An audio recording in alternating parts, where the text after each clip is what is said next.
नमस्कार दोस्तों। आज मैं आपको एक ऐसी कहानी सुनाने जा रहा हूं जो शायद आपकी अपनी कहानी है।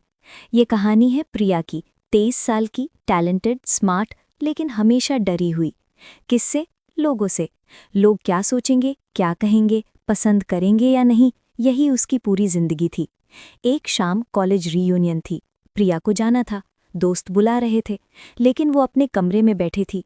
वार्डरोब खुला, कपड़े बिखरे हुए। पिछले 1 घंटे से वो डिसाइड नहीं कर पा रही थी क्या पहने।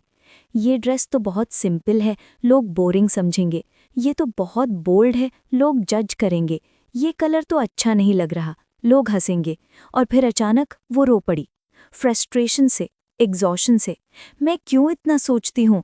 क्यों हर चीज़ में लोगों की अप्रूवल चाहिए? क्यों मैं खुद के लिए नहीं जी पाती? उस रात प्रिया ने गूगल किया, how to stop caring what people think. और वहीं उसे मिली एक book, the courage to be disliked. Japanese philosopher Ichiro Kishimi और फुमिता के कोगा ने लिखी थी, अडलेरियन साइकोलॉजी पर बेस्ड। और उस बुक ने प्रिया की और शायद आपकी भी सोच पूरी तरह बदल दी। बुक एक डायलॉग फॉर्मेट में है, एक यंग मैन और एक फिलोसोफर के बीच। यंग मैन फ्रस्ट्रेटेड है लाइफ से। लोग मुझे समझते नहीं, मेरी पास्ट ने मुझे इस तरह बना दिया, मेरे पेरेंट्स की वजह से मैं ऐसा हूँ, सोसाइटी ने मुझे रिस्ट्रिक्ट किया है। सारे एक्सक्यूजेस, सारे ब्लेम। और फिलोसोफर, काम, कंपोज्ड, उसे एक रेडिकल आइडिया देता है, इतना रेडिकल कि सुनकर आप भी शॉक हो जाओगे। वो कहता है, योर ट्रॉमा डजंट एग्जिस्ट। आपका पास्ट आपको डिफाइन नहीं करता। आप जो है वो आपकी चॉइस है। यंग मैन शॉक्ड है। क्या मतलब? मेरी चाइल्डहुड डिफ़िकल्ट थी, मेरे पेरेंट्स स्ट्रिक्ट थे, इसकी वजह से मैं एंग्शियस हूँ, इनसिक्योर हूँ। ये मेरी चॉइस कैसे हुई? फिलोसोफर मुस्कुराता है, आप अपने पास्ट को एक एक्सक्यूज़ की तरह यूज़ कर रहे हैं, करंट सिचुएशन को जस्टिफाई करने के लिए। लेकिन ट्रूथ ये है कि आप एंग्शियस इसलिए नहीं है क्योंकि आपका पास्ट डिफ़िकल्ट था। आपका पास्ट डिफ़िकल्ट था और अब आप चूज़ कर रहे हैं एंग्शियस रहना क्योंकि ये आपको सर्व करता है। सर्व करता है? कैसे? जब आप एंग्शियस हैं, इनसिक्योर हैं, तो आपको रिस्क्स नहीं लेनी पड़ती, चैलेंजेस फेस नहीं करने पड़ते, नई चीज़ें ट्राई नहीं करनी पड़ती। आप अपने कंफर्ट जोन में रह सकते हैं। और जब कुछ गलत होता है तो आप ब्लेम कर सकते हैं, मेरे पेरेंट्स को, मेरे पास्ट को, मेरी सर्कमस्टेंसेस को, लेकिन कभी खुद को नहीं। ये था एडलेरियन साइकोलॉजी का पहला और सबसे ब्रूटल ट्रूथ। प्रिया ने बुक पढ़ी और रुक गई। उसने अपनी लाइफ के बारे में सोचा। कॉलेज में प्रेजेंटेशन देनी होती, मैं नर्वस हो जाती हूँ क्योंकि बचपन में मुझे स्टेज फियर था। लेकिन एक्चुअली वो नर्वस होना चूज कर रही थी, क्योंकि अगर प्रेजेंटेशन अच्छी नहीं गई तो वो ब्लेम कर सकती थी अपनी नर्वसनेस को, खुद की इनकॉम्पिटेंस को नहीं। जॉब इंटरव्यू, मैं कॉन्फिडेंट नहीं हूँ क्योंकि मेरे पेरेंट्स ने कभी इनकरेज नहीं किया। लेकिन एक्चुअली वो कॉन्फिडेंस ना दिखाना चूज कर रही थी, क्योंकि अगर रिजेक्ट हो गई तो वो कह सकती थी मैं कॉन्फिडेंट नहीं थी, ना कि मैं गुड इनफ नहीं थी। रिलेशनशिप्स में मैं लोगों से क्लोज नहीं हो पाती क्योंकि मुझे ट्रस्ट इश्यूज है।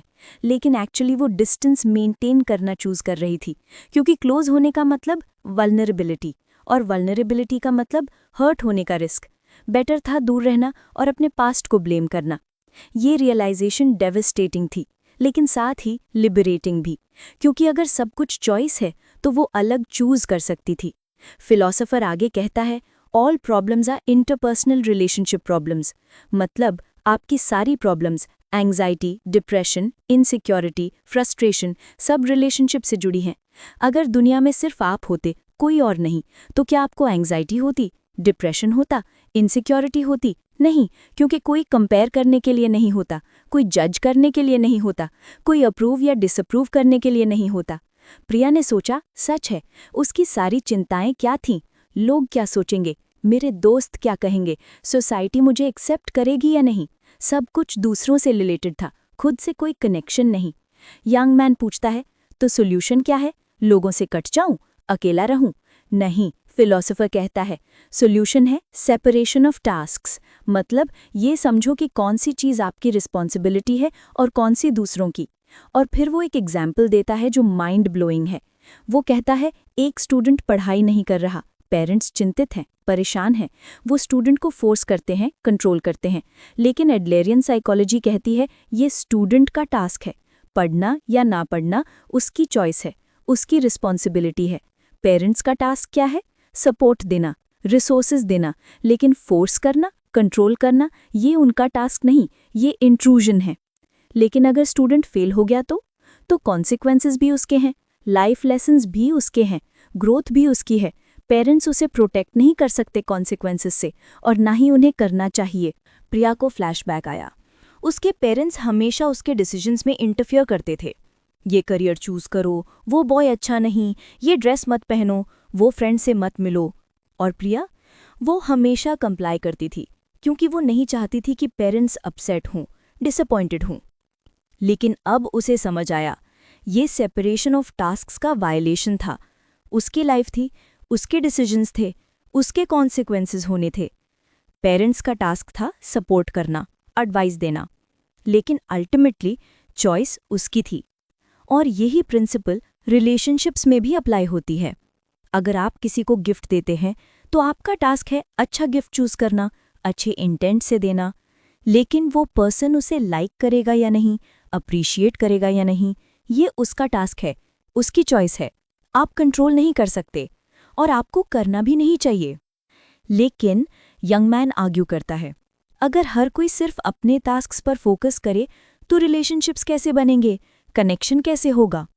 और यहीं फिलॉसफर सबसे ब्यूटीफुल कॉन्सेप्ट इंट्रोड्यूस करता है, contribute to others without expecting anything in return. मतलब आप दूसरों की हेल्प करो, वैल्यू ऐड करो, कंट्रीब्यूट करो, लेकिन बिना एक्सपेक्टेशन के, बिना ये सोचे कि बदले में क्या मिलेगा, बिना ये डिमांड किए कि लोग आपको रिकग्नाइज करें, अप्रिशिएट करें, थैंक करें। लेकिन ये तो अनफेयर है। अगर मैं दूसरों के लिए कुछ करूं तो कम से कम एक्नॉलेजमेंट तो मिलना चाहिए। और यहीं आप गलत हैं, फिलॉसफर कहता है। जब आप एक्सपेक्टेशन रखते हैं तो आपका कंट्रीब्यूशन कंडीशनल हो जाता है, प्योर नहीं रहता। और जब वो एक्सपेक्टेशन फुलफिल नहीं होती तो आप हर्ट होते हैं, रिजेंटफुल होते हैं। लेकिन ये प्रॉब्लम आपकी है, दूसरों की नहीं, क्योंकि एक्सपेक्टेशन आपने सेट की थी। प्रिया को याद आया कितनी बार उसने दोस्तों की हेल्प की थी, एक्सपेक्टिंग कि वो बदले में उसकी हेल्प करेंगे, और जब नहीं हुआ तो वो हर्ट हुई, बिट्रेड फील की। लेकिन एक्चुअली उसने अपने कंट्रीब्यूशन को ट्रांजैक्शनल बना दिया था। मैं तेरी हेल्प करूंगी, तू मेरी हेल्प करेगी। ये डील था, कंट्रीब्यूशन नहीं। यंग मैन फ्रस्ट्रेटेड है। ये सब आइडियल है, लेकिन रियल वर्ल्ड में लोग जज करते हैं, क्रिटिसाइज करते हैं, डिसलाइक करते हैं। आप कह रहे हैं मैं इग्नोर करूं?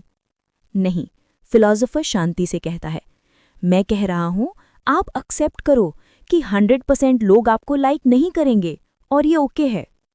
और फिर वो बुक का टाइटल एक्सप्लेन करता है, the courage to be disliked. देखिए, अगर आप सभी को खुश करने की कोशिश करेंगे तो आप किसी को भी खुश नहीं कर पाएंगे, खुद को तो बिल्कुल नहीं, क्योंकि सबकी एक्सपेक्टेशंस अलग हैं। आपके पेरेंट्स चाहते हैं आप इंजीनियर बनो, आपके फ्रेंड्स चाहते हैं आप कूल बनो, सोसाइटी चाहती है आप कन्फॉर्म करो, और आप चाहते हैं आर्टिस्ट बनना, लेकिन आप डरते हैं क्योंकि लोग डिसलाइक करेंगे। तो आपको करेज चाहिए, डिसलाइक्ड होने की करेज, क्योंकि जब आप अपनी ऑथेंटिक सेल्फ जीते हैं तो ऑटोमैटिकली कुछ लोग आपको डिसलाइक करेंगे, और ये नेचुरल है, हेल्दी है, क्योंकि हर किसी को हर कोई पसंद नहीं आ सकता। प्रिया के लिए ये रेवलेशन था। उसने हमेशा सोचा था कि अगर कोई उसे डिसलाइक करता है तो वो उसकी फेलियर है, उसमें कोई प्रॉब्लम है। लेकिन एक्चुअली ये सिर्फ इनकम्पैटिबिलिटी थी, डिफरेंट वैल्यूज, डिफरेंट पर्सनैलिटीज, और ये ओके था। फिलॉसफर आगे कहता है, फ्रीडम का मतलब क्या है? फ्रीडम का मतलब है दूसरों से लाइक्ड होने की डिजायर से मुक्ति। जब आप कॉन्स्टेंटली ये सोच रहे हैं कि लोग मुझे लाइक करेंगे या नहीं, तो आप कैप्टिव हैं। आप अपनी चॉइसेस दूसरों की एक्सपेक्टेशंस के बेसिस पर बना रहे हैं। ये फ्रीडम नहीं, ये स्लेवरी है। लेकिन हम सोशल एनिमल्स हैं, हमें एक्सेप्टेंस चाहिए। एक्सेप्टेंस और अप्रूवल में फ़र्क है। एक्सेप्टेंस का मतलब आप किसी कम्युनिटी का पार्ट हैं, कंट्रीब्यूट कर रहे हैं, बिलोंग कर रहे हैं। अप्रूवल का मतलब आप दूसरों की एक्सपेक्टेशंस पर खरे उतर रहे हैं। पहला हेल्दी है, दूसरा टॉक्सिक। और फिर फिलॉसफर एक पावरफुल कॉन्सेप्ट बताता है, focus on what you can control. आप अपने एक्शंस कंट्रोल कर सकते हैं, अपने इंटेंशंस कंट्रोल कर सकते हैं, लेकिन दूसरों के रिएक्शंस, उनके ओपिनियंस नहीं। तो उन पर एनर्जी वेस्ट करना मीनिंगलेस है। प्रिया ने अपनी एंग्जाइटी के बारे में सोचा। वो हमेशा वरी करती थी, अगर मैंने ये कहा तो लोग क्या सोचेंगे? लेकिन लोग क्या सोचेंगे ये उसके कंट्रोल में नहीं था। उसके कंट्रोल में सिर्फ ये था कि वो क्या कहेगी, कैसे कहेगी, क्यों कहेगी। बाती not her business. Young man पूछता है, तो मैं बस अपने हिसाब से जीऊं, दूसरों की परवाह ही न करूं, ये तो सेल्फिश हो गया। नहीं, फिलॉसफर करेक्ट करता है। सेल्फिशनेस है मैं दूसरों को हार्म करूं अपने बेनिफिट के लिए। सेल्फ केयर है मैं अपनी ऑथेंटिसिटी के साथ जीऊं, भले ही कुछ लोगों को पसंद ना आए। पहला हार्मफुल है, दूसरा नेसेसरी है। और एक बात याद रखो, जब आप ऑथेंटिकली जीते हैं तो आप दूसरों को भी परमिशन देते हैं ऑथेंटिकली जीने की। आपकी करेज इंस्पायर करती है, आपकी फ्रीडम मोटिवेट करती है। प्रिया को अपनी एक फ्रेंड याद आई, माया। माया हमेशा से अलग थी, अनकन्वेंशनल, अपने टर्म्स पर जीती थी। लोग जज करते थे, क्रिटिसाइज करते थे, डिसलाइक करते थे, लेकिन माया अनबॉदर्ड थी। और प्रिया, वो माया को एडमायर करती थी सीक्रेटली, क्योंकि माया ने वो करेज दिखाया जो प्रिया में नहीं था। बुक में फिलॉसफर एक और इम्पॉर्टेंट पॉइंट बताता है, you are not the centre of the world. ये हार्श लगता है लेकिन लिबरेटिंग भी है। आप सोचते हैं कि सब लोग आपको ऑब्जर्व कर रहे हैं, जज कर रहे हैं, नोटिस कर रहे हैं, लेकिन रियलिटी सब लोग अपनी लाइफ में बिजी हैं, अपनी प्रॉब्लम्स में, अपनी इनसिक्योरिटीज में। आप उनकी प्रायोरिटी नहीं है, आप उनके थॉट्स में कॉन्स्टेंटली नहीं हैं। तो जब आप रियूनियन में जाते हैं और सोचते हैं सब मुझे देख रहे हैं, मेरे कपड़े जज कर रहे हैं, एक्चुअली कोई नहीं देख रहा, या अगर देख भी रहा है तो 5 सेकेंड्स के लिए, फिर वो अपनी इनसिक्योरिटीज में वापस चला जाता है। प्रिया के लिए ये आई ओपनिंग था। कितना टाइम उसने वेस्ट किया था ये सोचकर कि लोग उसके बारे में क्या सोच रहे हैं, जबकि एक्चुअली लोग उसके बारे में सोच ही नहीं रहे थे। वो भी अपनी प्रॉब्लम्स में बिजी थे। यंग मैन अब थोड़ा कन्विंस होने लगा है, लेकिन एक लास्ट क्वेश्चन है, अगर मैं डिसलाइक्ड होने का रिस्क लूं, अगर मैं ऑथेंटिकली जीऊं, तो क्या गारंटी है कि मैं हैप्पी रहूंगा? फिलॉसफर मुस्कुराता है, कोई गारंटी नहीं, लेकिन ये पूछो, क्या अभी हैप्पी हो जब तुम कॉन्स्टेंटली दूसरों को प्लीज करने की कोशिश कर रहे हो, जब तुम अपनी ऑथेंटिसिटी सप्रेस कर रहे हो, जब तुम डर में जी रहे हो? यंग मैन साइलेंट है। आंसर ऑब्वियस है, नहीं। तो फिर फिलॉसफर कहता है, तुम्हारे पास लूज करने को क्या है? करंट अप्रोच तो काम नहीं कर रही, ट्राई करो दूसरी अप्रोच। लिव ऑथेंटिकली, एक्सेप्ट करो कि कुछ लोग तुम्हें डिसलाइक करेंगे, फोकस करो अपने टास्क्स पर, कंट्रीब्यूट करो विदाउट एक्सपेक्टेशंस, और देखो क्या होता है। प्रिया ने बुक बंद की। उस रात उसे नींद नहीं आई क्योंकि उसे अपनी पूरी लाइफ डिफरेंटली देखनी पड़ रही थी। उसकी विक्टिम मेंटालिटी, मेरी पास्ट ने मुझे ऐसा बना दिया, शैटर हो गई। उसकी पीपल प्लीजिंग, सबको खुश रखना है, मीनिंगलेस लग रही थी। उसकी एंग्जाइटी, लोग क्या सोचेंगे, वेस्ट ऑफ एनर्जी लग रही थी। नेक्स्ट मॉर्निंग प्रिया ने डिसाइड किया, एक्सपेरिमेंट करूंगी, छोटा, सेफ, लेकिन शुरुआत तो करूंगी। ऑफिस में मीटिंग थी। नॉर्मली प्रिया साइलेंट रहती, कहीं मेरी आइडिया स्टूपिड न लगे। लेकिन आज जब उसके माइंड में एक आइडिया आया, उसने हाथ उठाया। मेरे पास एक सजेशन है। हार्ट पाउंडिंग था, लेकिन उसने बोला, क्लियरली, कॉन्फिडेंटली। कुछ लोगों ने अप्रिशिएट किया, कुछ लोगों ने इग्नोर किया, एक पर्सन ने डिसएग्री किया, और प्रिया, वो ओके थी, क्योंकि उसने अपना टास्क किया, कंट्रीब्यूट किया। बाकी लोगों के रिएक्शंस उनका टास्क था। वीकेंड में पेरेंट्स आए। बेटा, शादी के बारे में सोचो, उम्र हो रही है, रिलेटिव्स पूछते हैं। नॉर्मली प्रिया अनकंफर्टेबल हो जाती, चेंज टॉपिक करती, लेकिन आज उसने कहा, मॉम, डैड, मुझे अभी करियर पर फोकस करना है, शादी मेरी प्रायोरिटी नहीं है राइट नाउ, और रिलेटिव्स क्या सोचते हैं ये मेरा टास्क नहीं है। साइलेंस। पेरेंट्स शॉक थे, लेकिन प्रिया काम थी, क्योंकि उसने बाउंड्री सेट की थी, रिस्पेक्टफुली, क्लियरली। फ्रेंड्स ने पार्टी प्लान की। प्रिया का मूड नहीं था। नॉर्मली वो हाँ बोल देती, कहीं वो अपसेट ना हो जाए, लेकिन आज उसने कहा, सॉरी गाइज, मुझे रेस्ट चाहिए, नेक्स्ट टाइम डेफिनेटली। कुछ फ्रेंड्स ने समझा, कुछ थोड़े डिसअपॉइंटेड थे, एंड दैट वाज ओके। एक महीने में प्रिया की लाइफ विजिबली डिफरेंट थी। एंजाइटी कम हो गई, क्योंकि वो दूसरों की रिएक्शंस कंट्रोल करने की कोशिश नहीं कर रही थी। कॉन्फिडेंस बढ़ गया, क्योंकि वो ऑथेंटिकली एक्सप्रेस कर रही थी। रिलेशनशिप्स बेटर हो गए, क्योंकि वो जेन्युइन थीं, ट्रांजैक्शनल नहीं। हाँ, कुछ लोग दूर हो गए, जो सिर्फ तब तक थे जब तक प्रिया उनकी एक्सपेक्टेशंस फुलफिल कर रही थी। लेकिन जो रह गए वो रियल थे, सॉलिड थे। फिलॉसफर का लास्ट मैसेज याद आया, the courage to be disliked is actually the courage to be free. Free from others expectations, free from past traumas, free from future anxieties, just free to be yourself. दोस्तों, अब मैं सीधे तुमसे बात करना चाहता हूं। कितनी बार तुमने अपनी चॉइस किसी और की अप्रूवल के बेसिस पर बदल दी? कितनी बार तुमने अपनी ऑथेंटिसिटी से प्रेस की क्योंकि लोग क्या कहेंगे? कितनी बार तुमने अपनी हैप्पीनेस सैक्रिफाइस की क्योंकि तुम डिसलाइक्ड होने से डर गए? और सबसे इंपॉर्टेंट, क्या तुम खुश हो जेन्युइनली, डीपली, या बस एग्जिस्ट कर रहे हो, constantly anxious, constantly approval seeking, constantly डरे हुए?